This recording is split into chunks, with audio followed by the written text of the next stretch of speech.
suis d'accord. Je pense que avec les candidats qui auront leurs 500 parrainages, c'est quand même délicat de les snober, en quelque sorte. Après, il est libre de faire la campagne qu'il souhaite. Il n'est pas obligé d'y participer. Mais, dans un sens ou dans un autre, d'ailleurs.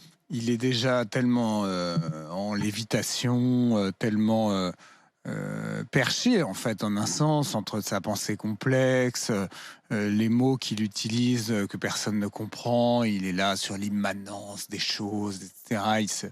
Il se la joue président philosophe. Il se veut Marc Aurèle, un peu.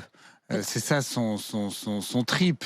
Et donc je comprends que quand on a un melon pareil, si tu veux, c'est difficile de. Faudra prévoir un pupitre d'ailleurs avec une forte distanciation sociale pour qu'il ne se cogne pas la tête contre Marine Le Pen et Valérie Pécresse. Tu comprends, ça va être difficile rien que de le faire rentrer sur le plateau. J'imagine, il faudra des portes spéciales.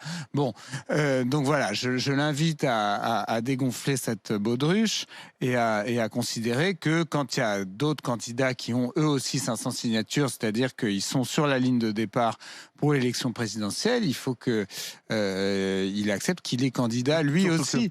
Après, non, mais surtout que ça, c'est souvent des moments de vérité maintenant, ces débats, on l'a bien vu. Mais c'est notamment en 2017.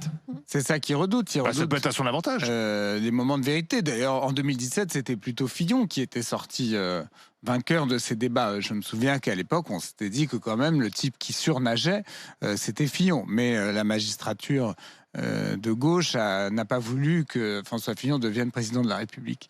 Donc voilà, moi je pense qu'il doit être candidat. Après, je comprends son trip un peu mitterrandien. Il